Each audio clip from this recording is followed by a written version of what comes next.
విశాఖలో మానవత్వం పతనమైన ఒక సంఘటన చోటు చేసుకుంది. ఇటీవల కారణంగా వేరువేరు ప్రాంతాల్లో చోటు చేసుకున్న అత్యంత విషాదకరమైన ఘటనలో ఇది ఒకటిగా చెప్పుకోవచ్చు. దీనిపై పిఎంపాలెం పోలీసులు POCSO act, SC ST atrocity case కూడా నిందితుడిపై నమోదు చేసిన పరిస్థితి. దీనికి సంబంధించి మనకున్న సమాచారం బట్టి ఒక భార్యాభర్తలు గాజువాకలో నివాసం ఉండేవారు. అయితే భర్తతో వేరుపడిన ఆ మహిళ పిఎంపాలెం వచ్చి నివాసం ఉంటుంది. అయితే ఆమెతో పాటు మొదటి భర్తకు సంబంధించిన కుమార్తె 11 ఏళ్ల బాలిక కూడా నివాసం ఉంటుంది. అయితే ఇటీవల కాలంలో ఆమె ఒక వ్యక్తితో సహజీవనం చేస్తున్నారు.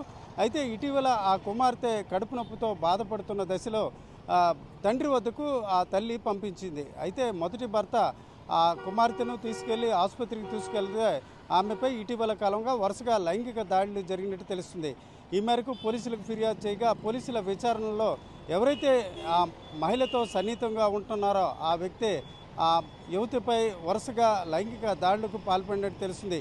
ఒక రకంగా చెప్పాలంటే కుమార్తె వరుస ఉన్న ఆ వ్యక్తిపై ఈ రకంగా నిందితుడు దాడి చేయడం, లైంగిక దాడికి పాల్పడడం అన్నింటికంటే అత్యంత బాధాకరమైన అంశం. దీనిపై విశాఖ పోలీసులు ఇప్పటికే కేసు నమోదు చేశారు. ఇటీవల కారణంగా చూసుకుంటే మానవత్వం అలాగే నైతిక విలువలు విడిచిపెట్టిన ఘటనలు చాలా చోట్ల చోటు చేసుకున్నాయి. అయితే ఈ పిఎంపాలెం పోలీస్ స్టేషన్లో నిందితుడు ఎవరున్నారో అతను కూతురు వరుస అయిన యువతపై ఈ రకంగా లైంగిక దాడి పడడం పట్ల సమాజం అంతా ఖండిస్తుంది. ముఖ్యంగా ఇలాంటి వ్యక్తులపై కఠిన చర్యలు తీసుకోవాలని కూడా డిమాండ్ చేస్తున్నారు. కెమెరా పర్సన్ తిరుపతితో రామచంద్రరావు, RTV, విశాఖపట్నం.